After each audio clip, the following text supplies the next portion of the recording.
নাকি তোমারে বেড়ি দেখতে দেখতে কবরে পার করে দিছে, তোমারে নারী দেখতে দেখতে, ছবি দেখতে দেখতে, উলঙ্গ দৃশ্য দিতে দেখতে দেখতে আহা তোমারে কবরে পাঠায় দিছে আল্লাহ। যা নাফরমান তোরে।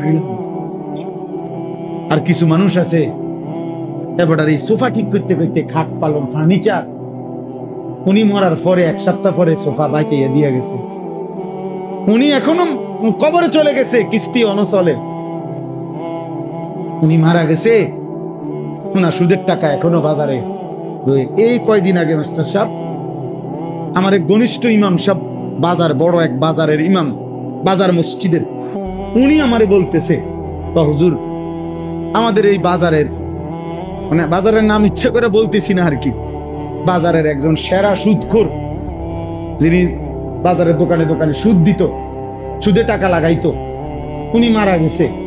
এখন উনি মারা যাওয়ার পরে মাসখানিক পরে উনার বিবি ইমাম সাহেব হুজুরের কাছে আইছে যে আপনি তো বাজারের সবাই চিনেন জানেন, আপনি যদি আমার কদ্দুর সহযোগিতা করেন, আমি গোটার কাটতে কাটতে টাকা বাকি এডি কদ্দুর যদি কদ্দুর লইয়া দিতেন।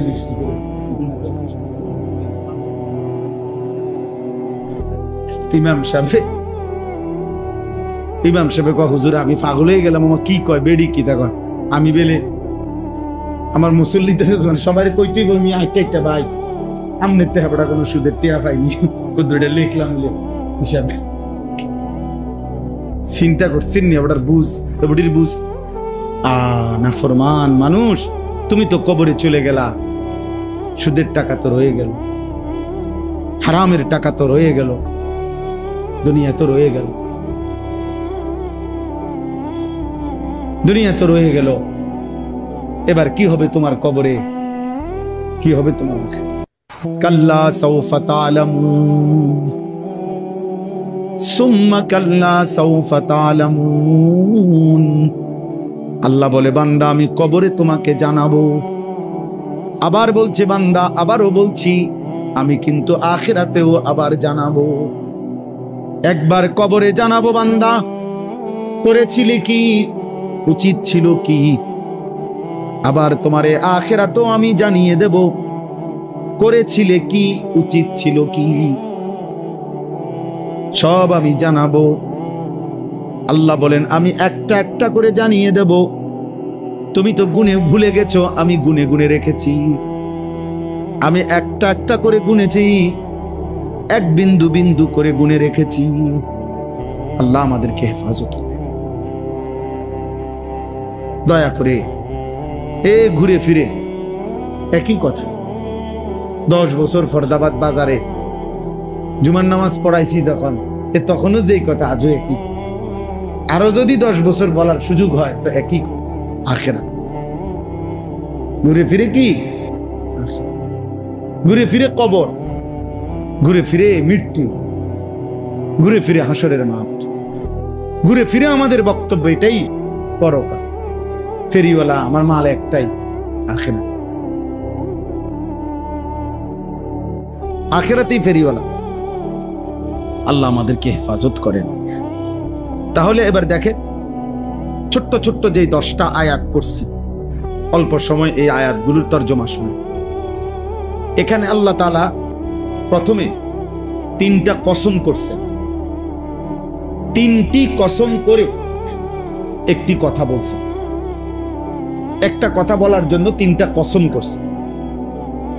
তাফসীরের মধ্যে আছে আল্লাহ তাআলা যখন কোনো বস্তুর কসম করে, স্বাভাবিকভাবে কসম করা হয় কোনো কথাকে মজবুত করার জন্য, যেটা আমরাও বলে থাকি।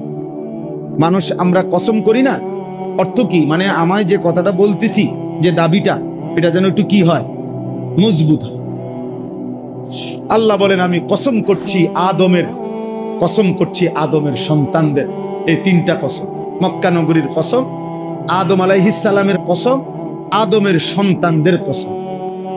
এই 3টা কসম করে আল্লাহ বলে লাকাদ খালাকনাল ইনসানা ফি কাবাদ।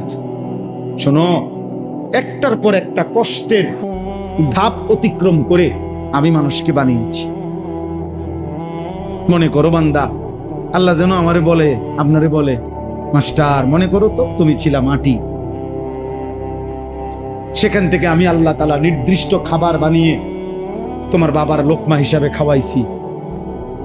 এরপরে তোমার বাবার বীর্যের একটা ফোঁটা তৈরি করছি। একদিন স্বামী স্ত্রীর মিলনের মাধ্যমে বাবার বীর্য থেকে মায়ের জরায়ুতে সেই বীর্যের ফোঁটাটা পৌঁছাইছি।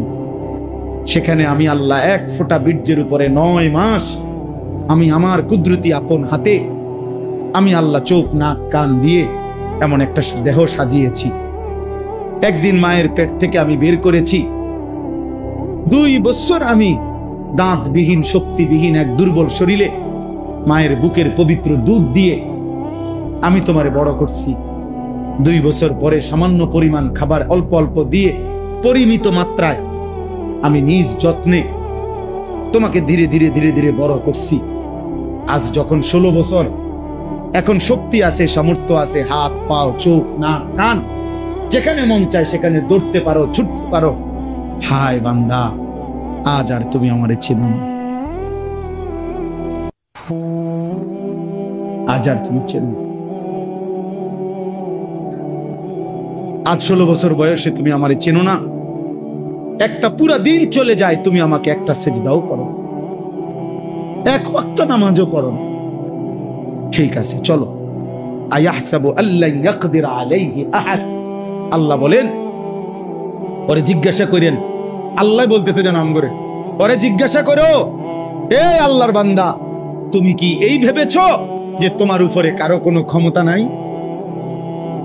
মাতবুরি যে করো রে, অহংকার যে করো রে, আল্লাহর নাফরমানি যে করছো, কি মনে করছো তোমার উপরে কারো কোনো ক্ষমতা নাই না? কি উত্তর দেন, কথা বলেন না কেন? ছেলেরা বলো না বাপ, তাইলে তো কি মনে করছো? কেন নামাজ পড়ো না? কেন সেজদা দাও না? কেন হারাম খাচ্ছেন? কেন সারা রাত উলঙ্গ ছবি দেখো বাপ? নারী দেখো কেন? বলে ইয়াকুলু আহলাকতু মালাল লুবাদা। আল্লাহ বলে, নাফরমান বলে, দুনিয়া বেঁচে থাকার জন্য, দুনিয়ার নিরাপত্তার জন্য আমি অনেক টাকা খরচ করছি, অনেক টাকা। হুজুর, এটা গেটটাই লাগাইছি 3 লাখ টাকা দিয়া, দোয়া করেন, SS5 দিয়ে। এমন মজবুত গেট আমরা 10 গ্রামে যদি আশা করি আরেকটা পাইতেন না, এমন সব। বাউন্ডারি ওয়ালটা দিছি একদম 1 নম্বর ইট দিয়ে, পুরাটা বাড়ির চারিদিকে সিসি ক্যামেরা লাগাইছি। আজরাইল আসবে কি খামখেয়ালি কথা? আজরাইল কেমনে? সিসি ক্যামেরা আছে না? আশ্চর্য, আজরাইল কিভাবে আসবে? আজরাইল তো গেট দেখেই ডরাইবে। 3 লাখ টাকার গেট, এটা কি 30,000 টাকার গেট? ঠেললে ঢুকে লাইবে আজরাইল। তো গেটে তো 3 লাখ, এক একটা খাটে তো গেছে আমার 1-1.5 লাখ টাকা করে। আজরাইল আমার এত বড় খাটের থেকে কেন না? হ্যাঁ, সিসি ক্যামেরা আছে, সিসি ক্যামেরা আছে। ইয়াকুলু আহলাকতু মালাল লুবাদা। নাফরমান বলে, দুনিয়ায় আমি অনেক টাকা উড়াইছি বেঁচে থাকার জন্য। আয়াহসাবু আল্লাম ইয়ারাহু আহাদ। আল্লাহ বলে, পরে জিজ্ঞেস করে দেখো, সে কি এই ভেবেছে তাকে কেউ দেখে না? কি ভাবছেন? এই দুইটাই মেইন কথা এই সূরা। আয়াহসাবু আল্লা ইয়াকদির আলাইহি আহাদ। আল্লাহ বলেন, নাফরমান কি ভেবেছে তার উপরে কারো কোনো ক্ষমতা নাই। আর আল্লাহ বলেন, নাফরমান কি ভেবেছে তাকে কেউ দেখে না। বলেন, তাইলে এই 2 কথার উত্তর দেন, আমার উপরে কারো কোনো ক্ষমতা আছে কিনা? আমাকে কেউ 24 ঘন্টা দেখে কিনা? রাতে দেখে কিনা? দিনে দেখে কিনা? অন্ধকারে দেখে কিনা? একাকিতে দেখে কিনা? খালাস, হিসাব করে। আলাম নাজাল লাহু আইনাইন ওয়া লিসানান ওয়া শাফাতাইন ওয়া হাদাইনাহুন নাজদাইন।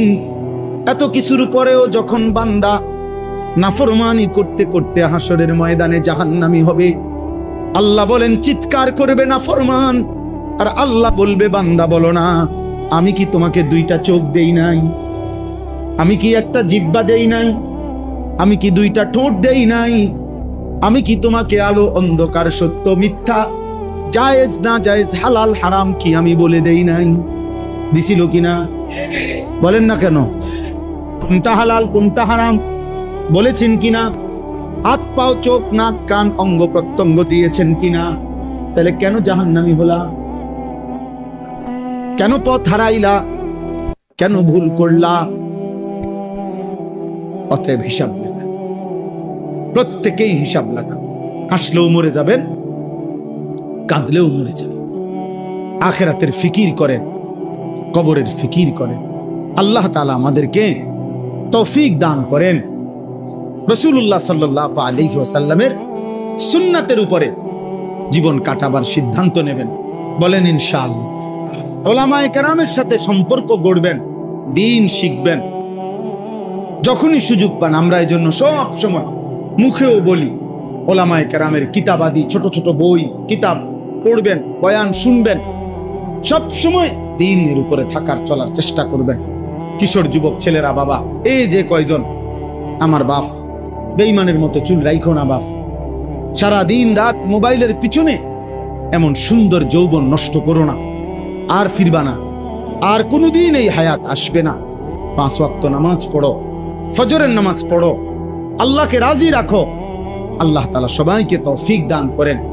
আমরা 2টা কিতাব বিক্রি করি। আমাদের এই আমার শায়েখ আরিফ বিল্লাহ হাকিমুন নফস আল্লামা মুফতি মুশতাকুন নবী কাসিমি, আমার হযরতের বয়ান 6টা বই এটার ভিতরে আছে। এই প্রত্যেকটা আলাদা আলাদা হযরতের অনেক হৃদয়গ্রাহী বয়ান। এগুলো আমরা গাড়িতে বিক্রি করি। এই কিতাব এক্সট্রা বক্স 300 টাকা। আপনারা মন চাইলে যাওয়ার সময় যারই ভাল লাগে কেনার চেষ্টা করবেন। এইটা আমাদের নবী সাল্লাল্লাহু আলাইহি ওয়াসাল্লাম তাহাজ্জুদ নামাজ পড়তেন কিভাবে, কতক্ষণ, নবীজি কি দোয়াগুলো করতেন আল্লাহর কাছে, নবীজির উপরে সাহাবায়ে কেরাম যে দোয়া দুরূদ শরীফ পড়তো, এমন 40টা দুরূদ যেগুলো সাহাবীরা নবীজির উপরে পড়তো, এই কিতাবে আছে। নবীজিকে স্বপ্নে দেখার যে আমল ধারাবাহিক করতে হয়, এটা এই কিতাবের মধ্যে আছে। এটা 200 টাকা। এটা খুলনার হযরতের।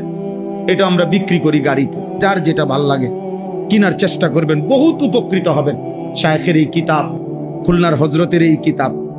আপনাদের কাছে আমার একটা ছোট্ট আবেদন আছে, 1 মিনিট। আবেদনটা হইল, আমার যেই ছোট একটা মাদ্রাসা আছে কুমিল্লা ক্যান্টনমেন্ট ময়নামতি সাহেবের বাজার, সবাই আমার পরিচিত মানুষ।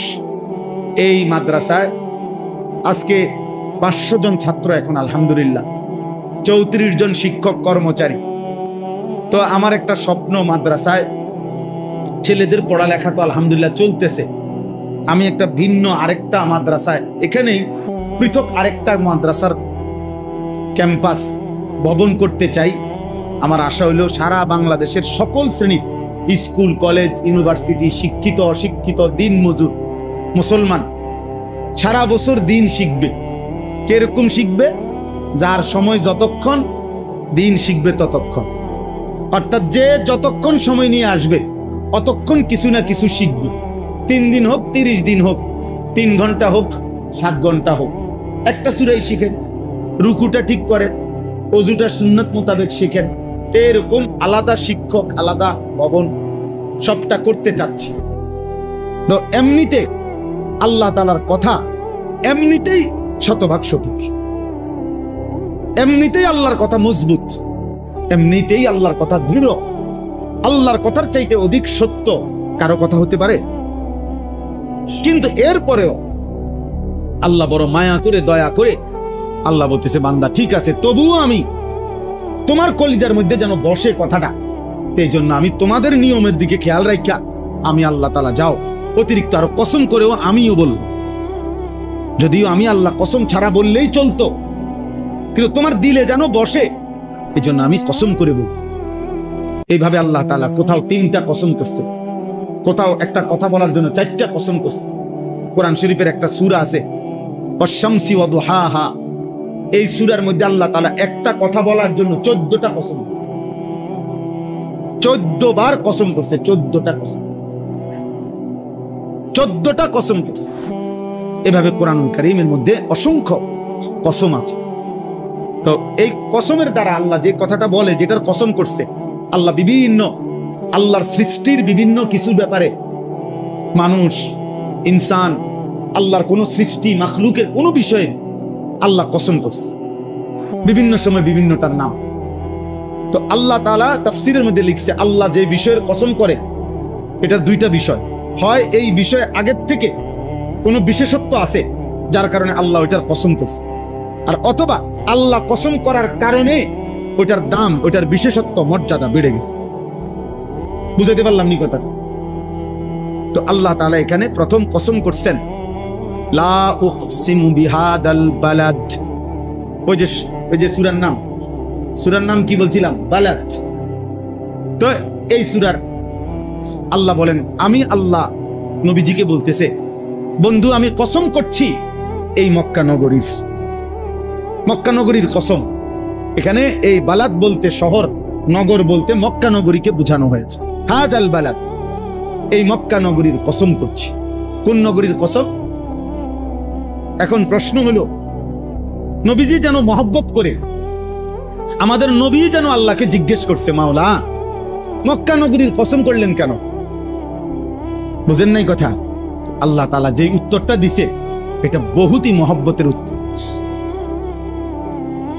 বহুত ভালোবাসার উত্তর। মোহাম্মদ হামেদে হামদে খুদা বাস, খুদা মদহে আফরি মুস্তাফা বাস, মোহাম্মদ আস্তুমি খাহাম খুদারা, খুদায়া আস্তু হুব্বে মুস্তাফারা। কবি বলেন, আল্লাহর প্রশংসায় আমাদের নবী মুহাম্মদ একা যা বলেছে তাই যথেষ্ট, আর নবী মুহাম্মদের প্রশংসায় আমার আল্লাহ একাই যা বলছে তাই যথেষ্ট। মোহাম্মদ হামেদে হামদে খুদা বাস, বাস মানে কি? সারছে বাস, এইটারে পায়ের বাস, যথেষ্ট, বাস বাস। খুদা মদহে আফরি মুস্তাফা বাস, আল্লাহর প্রশংসায় মুহাম্মদই যথেষ্ট, মুহাম্মদের প্রশংসায় আল্লাহই যথেষ্ট। তো এই গোটা সৃষ্টি আল্লাহ নবীকে যে পরিমাণ ভালোবাসে তার চাইতে হাজার লক্ষ কোটি গুণ বেশি রব্বে করিম তার বন্ধুকে ভালোবাসে। এইটা এখানে উত্তর দিছে আল্লাহ। নবী যেন জিজ্ঞেস করছে, মাওলা মক্কা নগরীর কসম করলেন কেন? আল্লাহ বলেন, ওয়া আনতা হিল্লুম বিহাদাল বালাদ। কেন কসম করছি বন্ধু জানেন? এই মক্কা নগরীতে যে আপনি থাকেন। ওয়া আনতা হিল্লুম বিহাদাল বালাদ, এই নগরীতে আপনি বসবাস করেন। এটা তো সেই মক্কা নগরী যে মাটিতে আপনি জন্মগ্রহণ করেছেন। গত 53 বছর, 63 বছর হায়াতের 53 বছর এই মাটিতেই বেড়ে উঠছেন আপনি। আপনার শৈশব, আপনার কৈশোর, আপনার যৌবন, আপনার হায়াতের লম্বা 53 বছর যে মাটির গলিতে গলিতে, যেই জমিনের গলিতে গলিতে কেটেছে বন্ধু, আমি রব্বুল আলামিন আলো বাতাস, আমি রব্বুল আলামিন এই মাটির প্রতিটা বিন্দুকেই ভালোবাসি। আপনি আছেন বলে। ওয়া আনতা হিল্লুম বিহাদাল বালাদ। প্রিয় বাপ, প্রিয় নওজোয়ান, সবার কাছে এটা একটা জরুরি কথা। আল্লাহ তাআলা বলছে, আমি বন্ধুকে শুধু ভালোবাসি না, বন্ধু আমার যে মাটিতে জন্ম নিছে আমি সেই মাটিকেও ভালোবাসি। বন্ধু আমার যে শহরে জন্ম নিছে আমি সেই শহরের নামকেও ভালোবাসি, সেই শহরের বাতাসকেও ভালোবাসি, সব ভালোবাসি, সব ভালোবাসি, সব পছন্দ করি। এজন্য কোরআনুল কারীমের মধ্যে আছে, আল্লাহ তাআলা বলছে, ওয়াদ-দুহা ওয়াল-লাইলি ইযা সাজা। এটা শুনছেন না আপনারা? এই দুই আয়াত, এই দুইটাও কসম। এই ওয়াদ-দুহা এটাও একটা কসম, ওয়াল-লাইলি ইযা সাজা এটাও একটা কসম। এই কসম দুইটার দুই অর্থ। একটা অর্থ শুধু আমি বলতেছি। ওয়াদ-দুহা শব্দের একটা অর্থ হলো, আল্লাহ তাআলা বলছেন, বন্ধু আপনার ওই পবিত্র আলোকোজ্জ্বল যেই চেহারা মোবারক, আমি আল্লাহ ওই সুন্দর হাস্যোজ্জ্বল আলোকোজ্জ্বল ওই নূরানি পবিত্র চেহারার কসম করছি। এই ওয়াদ-দুহা শব্দের এক। আর ওয়াল-লাইলি ইযা সাজা এই দ্বিতীয় অংশটার অর্থ হলো, অন্ধকার অমাবস্যার কালো রাত যেরকম একদম কালো, আপনার এই সুন্দর চেহারার সাথে আপনার পবিত্র মাথা মুবারকের মধ্যে যে ঘন কালো চুল, এটাও বড় সুন্দর, বড় আকর্ষণীয়।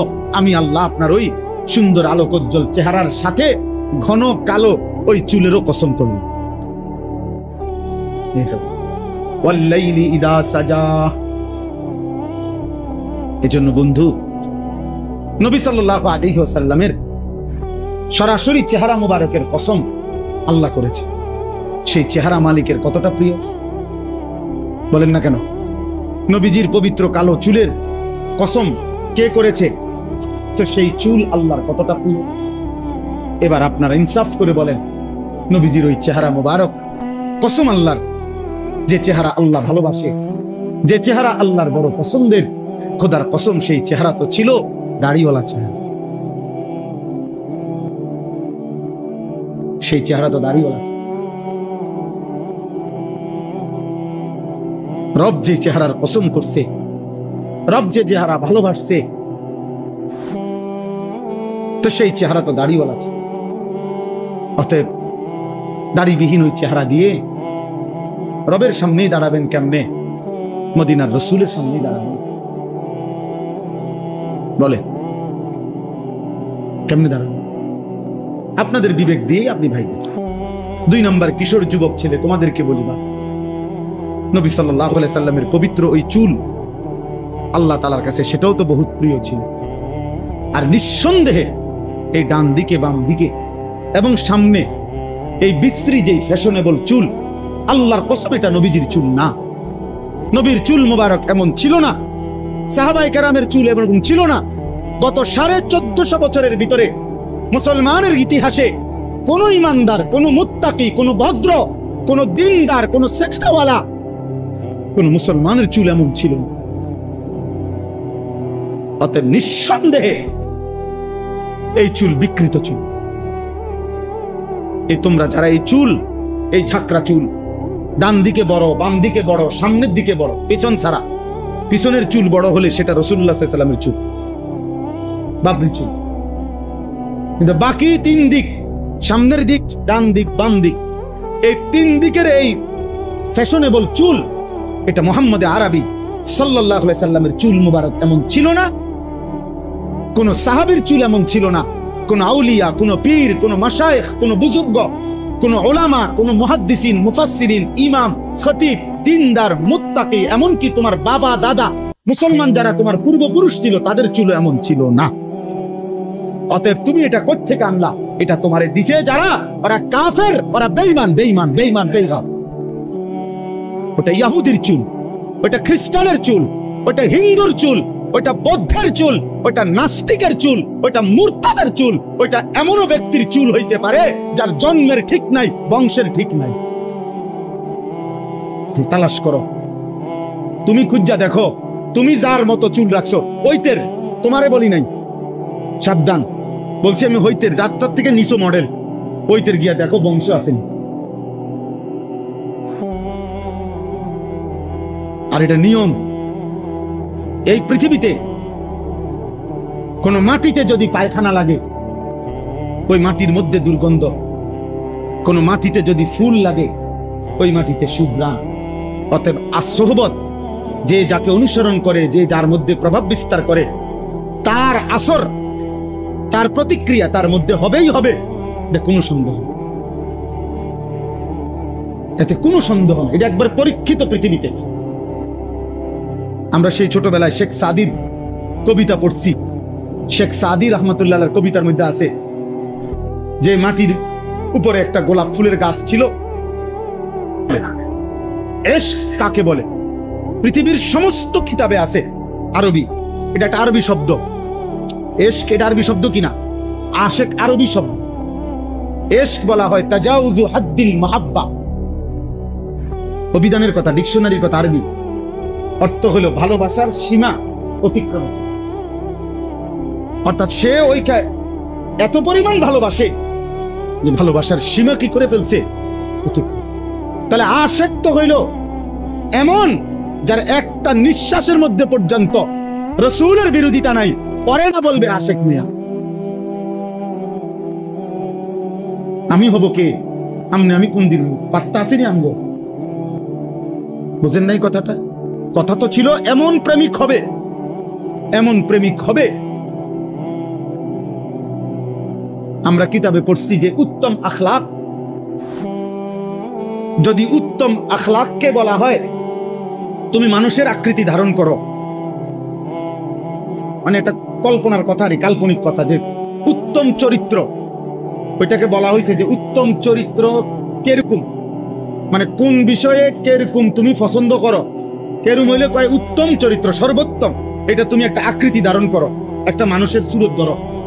তো কিতাবের মধ্যে লিখছে মানুষের যেই সুরতটা, আকৃতিটা ধরবে, দেখা যাবে যাকে, যেই মানুষটাকে যে উত্তম চরিত্রের আকৃতি ধারণ করছে, খোদার কসম তিনি মুহাম্মদুর রাসূলুল্লাহ সাল্লাল্লাহু আলাইহি ওয়াসাল্লাম। যদি বলেন বিনয় সর্বোত্তম কতটুকু হওয়া দরকার, সেটা রাসূলের মধ্যে যেটুকু অতটুকু। সবর ধৈর্য সর্বোচ্চ কতটুকু হওয়া দরকার, যদি বলেন সেটা কেউ দেখতে চায়, তো মুহাম্মদে আরবিটাই দেখে। যদি বলেন হাসি, যদি বলেন কান্না, যদি বলেন ভদ্রতা, যদি বলেন আখলাক, একটা গুণ যদি কেউ বলে যে এই গুণটা সবচেয়ে সুন্দর, সবচেয়ে বেশি পূর্ণাঙ্গ, কেমন হইলে সুন্দর হয়, খোদার কসম প্রত্যেকটার উত্তরেই আসবে মুহাম্মদে আরবি যেমন। আমি আর লম্বা বাড়াবো না কথা, আমার কথাই টাই। আপনি বলেন আজকে আমরা রাসূলুল্লাহ সাল্লাল্লাহু আলাইহি সাল্লামের ভালোবাসাকে সংকুচিত করে দিয়েছি, আমরা সংকুচিত করে ফেলছি। আমরা 2-4 ডেক্সি খিচুড়িকে নবীর ভালোবাসার সিদ্ধান্ত দিয়ে দিচ্ছি, আমরা 2-4 কেজি জিলাফিকে নবীজির ভালোবাসা দিয়ে দিচ্ছি। নবীর ভালোবাসা, মুখে বিড়ি, উনি নবীকে ভালোবাসে, চেহারায় দাড়ি নাই, উনি নবীকে ভালোবাসে, 30 বছর ধরে প্রত্যেকদিন ওজনে কম দেয়, উনি নবীরে ভালোবাসে, উনি কথায় কথায় গালি দেয়, উনি নবীরে ভালোবাসে, ওনার বিবি আজকে 20 বছর কোনোদিন পর্দা করে না, উনি নবীরে ভালোবাসে, ওনার ঘরে প্রত্যেকদিন রঙিন টেলিভিশন চলে, নাচ গান নর্তকীর ছবি দেখে, বউ বাচ্চা নাতি নাতনি, উনি নবীরে ভালোবাসে, উনি প্রতিদিন ওজনে কম দেয়, উনি নবীরে ভালোবাসে। আচ্ছা, এটার নামই যদি হয় আশিকে রাসূল, এর নাম যদি হয় ভালোবাসা, তো ঠিক আছে, চলেন, অসুবিধা নাই, অসুবিধা নেই। হাসরের ময়দানেই কথা হবে, কথা বোঝেন নাই? হাসরের ময়দানেই ফয়সালা হবে কার মা আছে কার মা নেই। হাসরের ময়দানেই দেখবেন কয় দিনে মাস যায়, 24 দিনে না 30 দিনে, তখনই টের পাবেন। আল্লাহ আমাদেরকে হেফাজত করেন, আল্লাহ আমাদেরকে বুঝ দান করেন। অতএব আমার বাপ রাসূলুল্লাহ সাল্লাল্লাহু আলাইহি ওয়াসাল্লামের সবকিছুকে আল্লাহ তাআলা পছন্দ করতেন। অতএব নবীজির সুন্নাত, নবীজির আখলাক, নবীজির সিরাত, নবীজির সুরাত, নবীজির সুন্নাত, নবীজির কদম কদম অনুসরণ করা, এটাই আমাদের ভালোবাসা, এটাই আমাদের জীবন, এটাই আমাদের দায়িত্ব, এটাই আমাদের কর্তব্য, এর মধ্যেই আমাদের আখিরাতের মুক্তি। আল্লাহ আমাদেরকে তৌফিক দান করুন। আল্লাহ তাআলা বলেন ওয়ালিদিন ওয়া মা ওয়ালাদ, মদের আড্ডায়, জুয়ার আড্ডায়, নাটক সিনেমার আড্ডায়, নেশার আড্ডায় নারীর ছবি দেখতেছে যেই যুবক, যেই পুরুষ, যে নারী বেহায়া বেপর্দা, তো তার প্রতি নিঃশ্বাস গুনাহ হিসেবে উঠতেছে, বাম কাঁধে উঠতেছে। এই জন্য বাপ প্রতি মুহূর্তে এটা ফিকির করবেন ইনশাআল্লাহ, যে আমার দ্বারা যেন বেশি থেকে বেশি নেকি অর্জন। তো আমি যে কথাটা বলতেছিলাম, আল্লাহর কথা মনোযোগ দিয়ে শুনলে পরিবর্তন নসিব। গাফেল মানুষ আজকে 30 বছর ইমাম সাহেব জুমার নামাজে বয়ান করে, আর আমি গান নিচের দিকে দিয়া মোটামি দেখান আপনি সেক্রেটারি, হ্যাঁ আপনি সেক্রেটারি লইয়া আপনি বসে থাকেন, আপনার ক্যাশিয়ার গিরি লইয়া আপনি বসে থাকেন। হাসরের ময়দানে দেখবেন রুকুটাও হইছে না, সেজদাটাও হইছে না, বুঝেন না? হাসরের ময়দানে দেখবেন সুন্নত মোতাবেক যেভাবে নামাজ পড়তে হয়, না দাঁড়ানোর সুন্নত হইছে, না রুকুর সুন্নত, না সেজদার সুন্নত, না নিয়ত বাঁধার সুন্নত।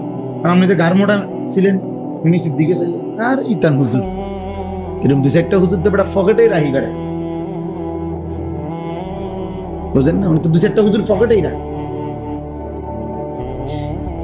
কত হুজুর আইসে গেছে ইতান, কত দেখছি বেটা, কত হুজুর কত জাতের কথা কইছে।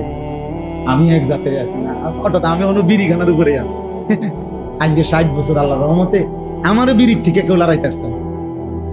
এত কত বালা বালা হুজুর আইছে,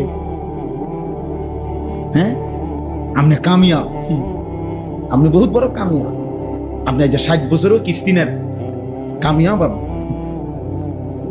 আপনি যে 60 বছরও কথা বললে গালি দেন, যে 10 গ্রামের মানুষ পর্যন্ত সিসি করে, আপনি কামিয়া, আপনি একটা বেড়ে, আপনি নাফরমানির উপরে মজবুত, হারামের উপরে মজবুত, আল্লাহর অবাধ্যতার উপরে মজবুত। নাউযুবিল্লাহ। আল্লাহর নবী এজন্য বলছে, কুল্লু উম্মতি মুআফান ইল্লাল মুজাহিরিন, আমার উম্মতের সব মানুষের গুনাহ মাফ হয়ে যাবে, কিন্তু গুনাহকে যে প্রকাশ্যে করে বেড়ায়, বলে বেড়ায়, গুনার উপরে যে প্রকাশ্যে চলতে থাকে, খোদার কসম নবী বলছে তাকে আল্লাহ মাফ করবেন। বুঝেন নাই কথাটা? 30 বছর বেটা সুদ খাও, মুসলমান তুমি, হ্যাঁ মস্কারি করো। মুসলমান প্রতিদিন সুদ খায়, মুসলমান প্রত্যেকদিন মিথ্যা বলে, মুসলমান প্রতিদিন ওজনে কম দেয়, মুসলমান প্রতিদিন গালি দেয়, মুসলমান প্রতিদিন নাচ গান দেখে, মুসলমান প্রতিদিন ফজরের নামাজ বাদ দেয়, মুসলমানের বউ প্রত্যেকদিন বেপরদা, মুসলমানের ঘরে প্রতিদিন নাচ গান চলবে। তুই কিসের মুসলমান বেটা? তুমি তো গাদ্দার, তুমি তো গাদ্দার, তুমি তো গুনাহগার না, গাদ্দার। তুমি বুড়া আঙ্গুল দেখাইতেছ। আরে আপনি নিষেধ করতেন, তুন আপনার নিষেধ, নবী নিষেধ করছে। আর রাখ বেটা, রাখ বেটা, দরকার হলে জিলাপি আরো 10 কেজি বাড়াইয়া দিমু বেটা, বিরিয়ানি আরো 2 ডেক বাড়াইয়া দে বেটা, বেহেস্ত না দরকার, 12 ডেক বিরিয়ানি বেহেস্তে। 2 কাতার টাইলস দিছে মসজিদে, বেহেস্ত। 4টা ফ্যান দিছে, 3 ছেড়া 12,000, বেহেস্ত। কারণ জান্নাত তো হইলো সর্বসাকুল্যে, জান্নাতের দাম তো হইলো 12,000। জান্নাত তো 12,000 টাকার সম্পত্তি, ঠিক না? কি আল্লাহ হেফাজত করে। আলাম ইয়ানি লিল্লাযীনা আমানু আন তাখশা কুলুবুহুম লিযিকরিল্লাহ। ওই দেখেন, ওই অপদার্থকে দেখেন, বসে বসে মোবাইল এটারে না এ করতেছে। কিছু অপদার্থ এমনই, কে নিষেধ করে, কেন নিষেধ করে, এত কথার আমার দরকার। হুজুরের ব্যান্ডানি হুজুরি করুক, আমার মোবাইল টিফা, আমার জীবনের তো স্বার্থ কি? আমার একটা মোবাইল আছে। এবার আমার ইজ্জত আছে না নাই? আমার মানুষে কি মনে করে না নাই? আমার মানুষ, আমার চুল চেহারা মানুষের সুরত নাকি কাফেরের সুরত, এত কিছুর আমার দরকার না। আমার মোবাইল আছে, মানুষ দিয়ে আমি করবো কি? মানুষ দিয়ে আমি করবো? আমি মোবাইলেই তো সব পাই। আমি সমাজ দিয়ে করব কি? আমি বাপ মা দিয়ে করবো কি? আমি আল্লাহ দিয়ে করবো কি? আমি রসুল দিয়ে কি করব? আমার জীবনের সব চাহিদা সবই তো পূরণ হইতেছে মোবাইল দিয়ে, কাজে বাকিটা মানুষ আমি আর কি করা দেব? এই হলো আমাদের সন্তানদের হাল। অসংখ্য ছেলে পেলে জীবনে এটাই বুঝে নিছে, জীবনের চাহিদা যেহেতু পূরণ হইতেছে, তার মনের ইচ্ছা যেহেতু পূরণ হচ্ছে, এবার আর মান সম্মান ইজ্জত বংশ মর্যাদা পিতামাতার সম্মান আল্লাহর সম্মান রাসূলের সম্মান নিজ ধর্মের সম্মান নিজ কোরআনের সম্মান যা ইচ্ছা তাই হোক যা বেটা। অথচ একটা যুবক, তুমি ভাবা উচিত, মুসলমানের সন্তান হয়ে তুমি যখন দাঁড়াইয়া পেশাব করো, ইসলাম তখন কোথায় যায়?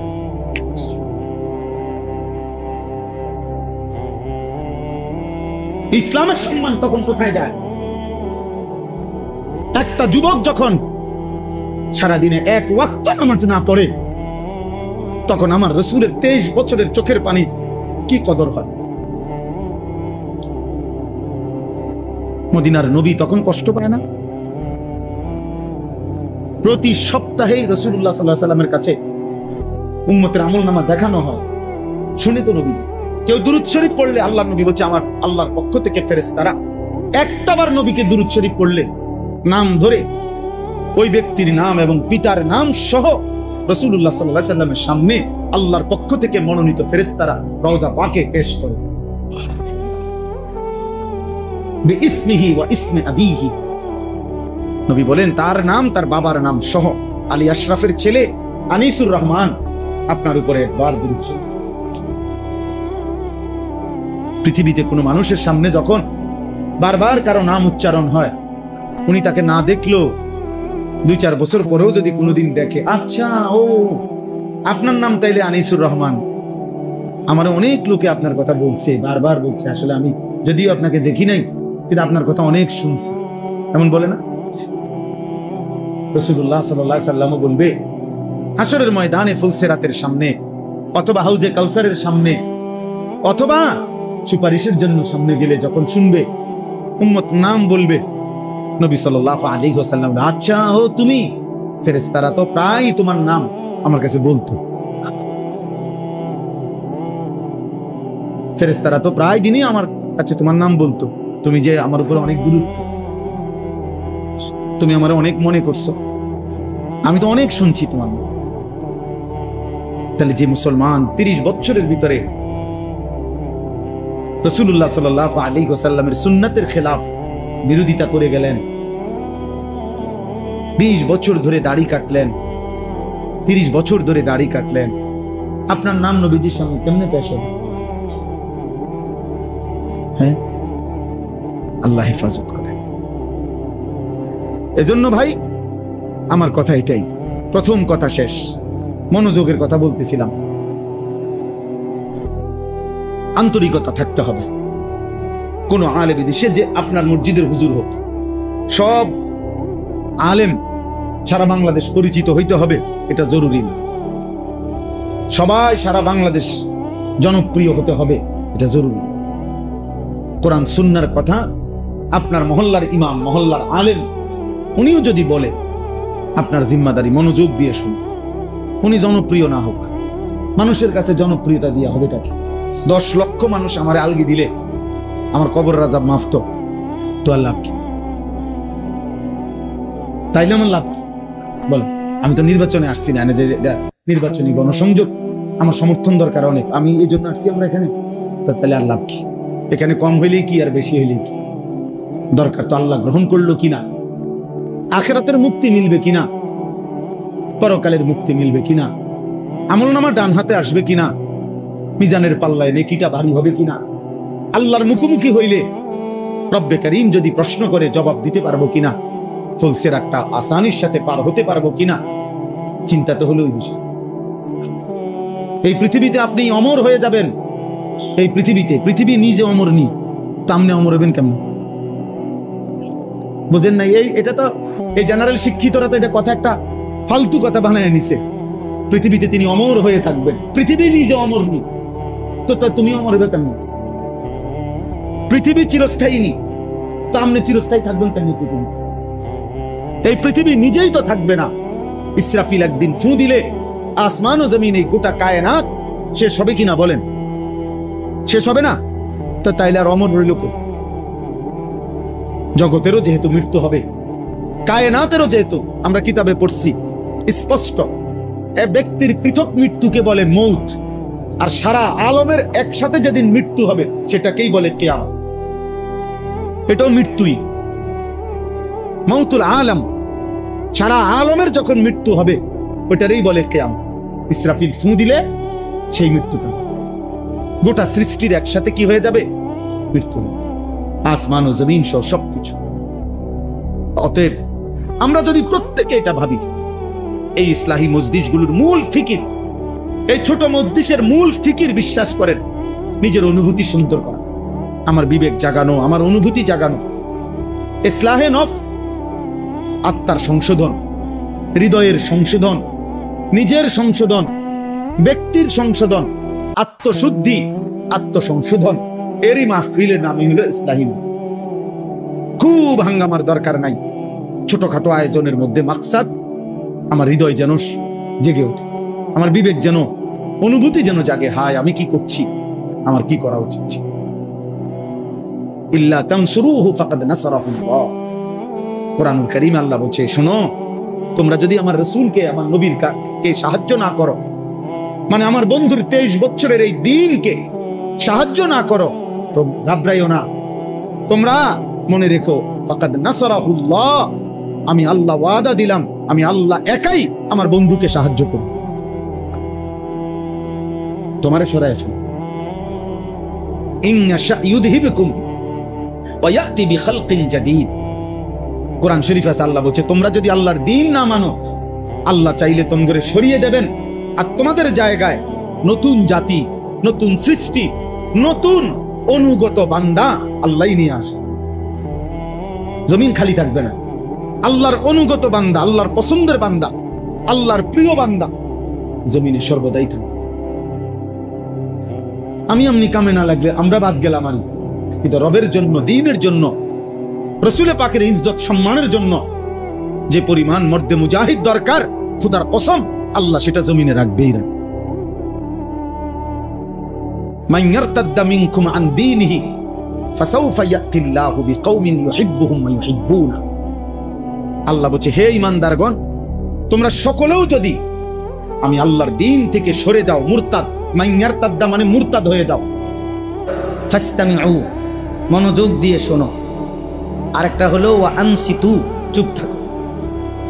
কোরআন শরীফের আদেশ। আল্লাহ বলছে এই দুইটা জিনিস যদি তুমি ঠিক করো, তুমি মনোযোগ দিবা, চুপ থাকবা, আমি আল্লাহ তোমার উপরে রহমত বর্ষণ করব। লাআল্লাকুম তুরহামুন, অবশ্যই তোমাদের উপরে রহমত বর্ষিত। এই দুই শর্তের ভিত্তিতে তুমি এই দুইটা বুঝাই দিবা, যে মানে তুমি মনোযোগ দিয়ে শুনছো এবং চুপ থেকে শুনছো, আমি আল্লাহ তাআলা ওয়াদা দিলাম আমি তোমার উপরে রহমত বর্ষিত। এখন প্রশ্ন হলো, রহমত বর্ষণ করবে মানে কি? রহমত বলতে কি দিবে? এখানে আগের চাইতে ভাত বেশি খাইতে পারবে, ঠিক না? আগের থেকে ঘুম যাইতে পারবে বেশি, এইটা না। তাফসীরের মধ্যে লিখছে, অর্থাৎ আল্লাহ তাআলা বলেন আমি তোমাকে রহমত বর্ষণ করব, মানে আমার এই কোরআনের কথা অনুপাতে আমল করার তৌফিক দান করব। ওই যে তুমি মনোযোগ দিয়ে শুনছো, ওই যে তুমি চুপ থেকে শুনছো, এর বরকতে আমি আল্লাহই তোমাকে আমার দ্বীন মানার, কোরআন মানার, আমল করার যোগ্যতা দিয়ে দাও, তৌফিক দাও।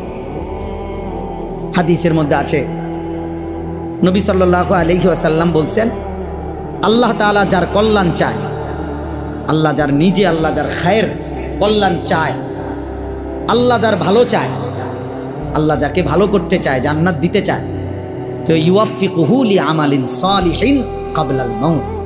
নবীজি বলেন আল্লাহই তাকে মৃত্যুর পূর্বে নেক আমলের তৌফিক দিয়ে থাকেন, দিয়ে থাকেন। এই জন্য আল্লাহ তাআলার কাছ থেকে পাওয়া, এর জন্য আমার আন্তরিকতা জরুরি, আমার আগ্রহ জরুরি। কোরআনুল কারীমের মধ্যে আছে ওয়াহদি ইলাইহি মান ইউনিব। আল্লাহ তাআলা বলেন আমার যে বান্দা আমার দিকে ঝুঁকে আসে, মানে একটু এগিয়ে আসে, একটু ঝুঁকে, আমি তাকে তার চাইতে বেশি এগিয়ে হেদায়েত দিয়ে দিই। তুমি আসবা যদ্দূর, আমি আসবো তার চাইতে বেশি, আমি তার চাইতে বেশি আসবো। বাকি কত হইল? তুমি ঝুঁকতে হবে, তোমার একটু হলেও আগ্রহ আমি দেখতে হবে। তোমার মন, তুমি তাকায় রয়েছে সেদিকে, আমি আল্লাহ ডাকি এদিকে, হ্যাঁ, এরপরেও তোমারে আমি ইমান আমলের সুযোগ দিতে হবে। কেন এত ঠেকা ঠেকলাম? কেন বুঝেন নাই কথা? এতটা কেন ঠেকলাম বুঝেন নাই? এই জন্য এটা জরুরি। বান্দা যখন আল্লাহর দিকে একটু ঝুঁকে আসে, তো আল্লাহ তাআলা তার চাইতে বেশি রহমত নিয়ে এগিয়ে আসে। হাদিসে নবীজি এটার ব্যাখ্যা দিছে, হাদিসে কুদসি। আল্লাহ তাআলাই বলছেন, তুমি বান্দা আমার দিকে আসো 1 বিঘত, আমি আসবো 1 হাত। তুমি আসবে 1 হাত, আমি আসবো 2 হাত। তুমি আসবে হাঁটতে হাঁটতে, আমি আসবো দৌড়তে দৌড়তে। হাদিসে কুদসিতে আরো আছে, ইয়াবনা আদম কুম ইলাইয়া আমশি ইলাইকা। আল্লাহ বলেন, হে বনি আদম, তুমি আমার জন্য দাঁড়াও, আমি তোমার জন্য হাঁটবো।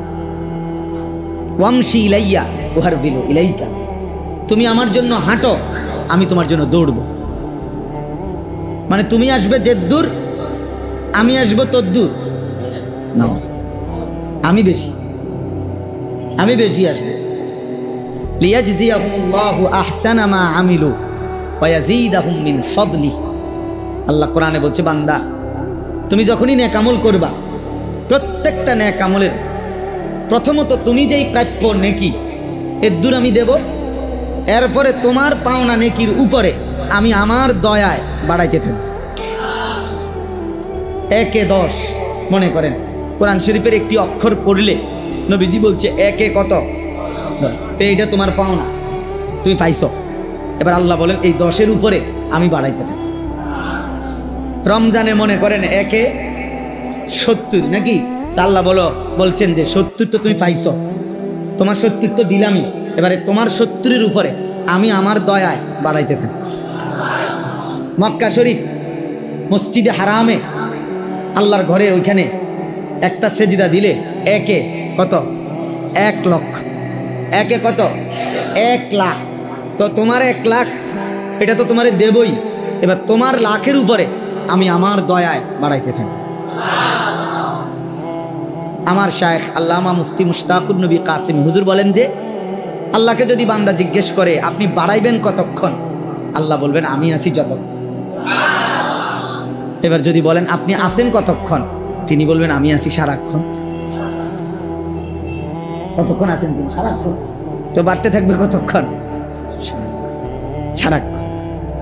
এই জন্য হাদিসের মধ্যে আছে বহু লোক হাসরের ময়দানে নিজের আমল নামার নেকি দেখে অবাক হয়ে যাবে, নিজেই অবাক হয়ে যাবে যে এত বিপুল পরিমাণ নেকি মাওলায়ে কারীম কোত্থেকে আসলো। আমার বয়স ছিল মাত্র 60, 55, 65, যে পরিমাণ নেকি আলহামদুলিল্লাহ দেখতেছি, এটি আমি রাত দিন করলেও তো এর দূর হইবার কথা না। কোরআনুল কারীম আল্লাহ বলছে বান্দা আলিমাত নাফসুম মা কদ্দামাত ওয়া আখারাত, তোমরা প্রত্যেকেই হাসরের ময়দানে দেখবে, জানবে তোমার নিজের হায়াতে তুমি যা আমল করেছো, তাও তুমি আসার আগে যা যা নেক কাজের বিভিন্ন মুখী ইন্তজাম ব্যবস্থাপনা করে আসছিলা, ওইখানে যত নেক কাজ হয়েছে সেই নেক কাজগুলোর থেকে তোমার নামে যে নেকি আসছে সেগুলো। তুমি না মরে গেছো 60 বছর, পৃথিবীতে এরপরে ছিল 600 বছর, পৃথিবীতে এরপরে তো ছিল 10 লক্ষ বছর, 6 লক্ষ বছর, মানে এরপরে তো দুনিয়া আরো ছিল। আর তোমার সেই মসজিদ তো রয়ে গেছে, তোমার সেই মাদ্রাসার দান তো রয়ে গেছে, তুমি যে এতিম বাচ্চাটারে লালন পালন করছিলা ও তো এরপরে আরো বহুদিন দিনই খেদমত করছে, তুমি যে এরকম অভাবীকে সহযোগিতা করছিলা সে তো এরপরে আরো বহুদিন বাঁচছে, নেক আমল করছে। তো এই সব কিছুর থেকে তোমার নামে তোমার মৃত্যুর পরেও নেকি আসছে, জমা হয়েছে, এই দুইটা মিল্লা এখন তোমার এই নেকির পাহাড়।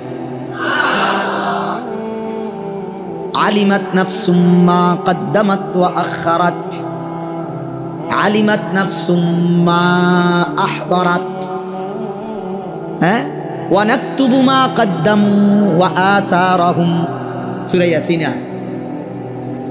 আল্লাহ বলছেন তোমারগুলো লিখবো, তুমি যা রেখে আসছো দুনিয়ায় সেগুলোরও নেকি লিখবো, সেগুলোর নেকি। এই জন্য আমার শায়েখ আল্লামা মুফতি মুশতাকুর নবী সাহেব সবসময় এটা বলে, আমারে বহুদিন বলছে মাওলানা সারা দেশে ঘুরতে গিয়ে, এই যে বয়ানে যান, সফরে যান, যেখানেই ভালো কাজ দেখবেন কিছু না কিছু দিয়া এটার সাথে অংশীদার হয়ে যাবে। হ্যাঁ বেটারা নাম দানের কি দরকার, 100 টাকাই দিয়ে দিলেন, 500 টাকাই দিয়ে দিলেন, কেউ হয়তো টের পাইল না, কিন্তু আরশের মালিক তিনি টের পাইছিনি, উনি দেখছিনি। তাহলে এই মসজিদওয়ালারা হয়তো আর কোনোদিন আপনারে মনে রাখবে না, চিনবেও না, কিন্তু যার জন্য দিছেন তিনি ভুলে যাবে কোন দিন, তিনি ভুলে যাবে কোন দিন। তো আর মানসি কি নেকি দেয়, সওয়াব কি মানসি দেয়? সওয়াব ইমাম সাহেব দেয়, ইমাম সাহেবের আব্বাই দেয়। তো তাইলে সওয়াব যিনি দেয় তিনি তো কখনই ভুলে না, তিনি তো ভুলবে না। লা ইয়াদিল্লু রাব্বি ওয়া লা ইয়ানসা, আল্লাহ বলেন আল্লাহ কখনোই পথ হারায় না, আল্লাহ কখনোই ভুলে যায় না, তিনি পথও হারান না, তিনি ভুলেও যান। কাজে আমার এই 50 টাকা কেউ স্বীকার না করুক, কেউ না জানুক, আরশের গায়ে তো লেখা হয়ে গেছে, মালিকের হিসাবে তো পৌঁছে গেছে, তো আল্লাহ তাআলা নেকি দিতেই থাকবে। এজন্য প্রত্যেকটা ভালো কাজে অংশগ্রহণ করুন। এই মনে করেন এখানে মাহফিল হয়েছে, আপনি 50 টাকাই দিয়ে দিলেন, ভাই আপনাদের ফান্ডে খরচ করুন, আমি আর 50 টাকা দিই আর কি হইব না, অনেক কিছু হবে, অনেক কিছু হবে। লা তাহকিরান্না মিনাল মারুফে শাইআন, নবী সাল্লাল্লাহু আলাইহি সাল্লাম বলেন সামান্য নেক কাজকেও ছোট মনে করো না, ছোট মনে করো, কেননা এই সামান্যটুকুতেও কিয়ামতের দিন তোমার অনেক নেকি হবে। নবীজি উদাহরণ দিয়ে বলছে, যেমন যেমন কোনো ব্যক্তি মনে করেন একটু জওয়ান, তো উনি প্রথমে এক বালতি পানি ওই চাপকল থেকে নিচে বা ট্যাপ থেকে নিয়ে পুরাইছে বালতি তার নিজের, ঠিক এই টাইমে আমার পিছনে আরেকজন বয়স্ক লোক আসছে পানি নিতে। এখন আমি খেয়াল করলাম যে উনি একজন বয়স্ক লোক, দুর্বল মানুষ। আল্লাহর নবী বলেন, তুমি যদি তোমার বালতির পানিটা তার বালতিটা ফুরাইয়া দাও, তাহলে তার বালতিটা পুড়ে গেল, আর তুমি আরেক বালতি পানি নিয়ে নিলা, কারণ তুমি তো সামর্থ্যবান, তুমি আরেকবার চিপ্পা নিবা। আল্লাহ রসুল বলেন, এই ছোট্ট কাজ, শুধু আমার বালতির থেকে তার বালতিতে আমি পানি দিয়ে দিলাম, আল্লাহ রসুল বলে এটা তোমার আমল নামায় সাদকার সওয়াব হয়ে যাবে। এ দেখতে তো সামান্য। কোন অন্ধ ব্যক্তিকে রাস্তা বলে দিলা অথবা রাস্তা পার করে দিলা, সাদাকা, আল্লাহর রাস্তায় সাদাকার সওয়াব। কুল্লু মারুফিন সাদাকা, নবীজি বলছেন প্রত্যেকটা ভালো কাজ সাদাকা। কিয়ামতের দিন যাররা, বিন্দু, ওই বিন্দুটাও তোমার আমলনামায় আসবে। ওয়ালা আসগারা মিন যালিকা ওয়ালা আকবার ইল্লা ফি কিতাবিন মুবিন।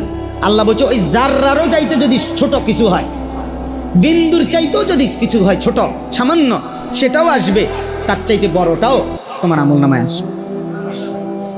এক মানুষের একটি সুতা, একটা নিঃশ্বাস কোনোদিন আর হারাবে না। এজন্য মানুষের কোনো শেষ নাই, আমাদেরও আর কোনো শেষ নাই। মৃত্যু আছে কিন্তু শেষ নাই। আমাদের মৃত্যু হবে, মৃত্যু মানে শেষ না, মৃত্যু মানে স্থানান্তর, মৃত্যু মানে ইন্তেকাল। ইন্তেকাল মানে এখানে ছিল, এখানে রাখছি আর কি।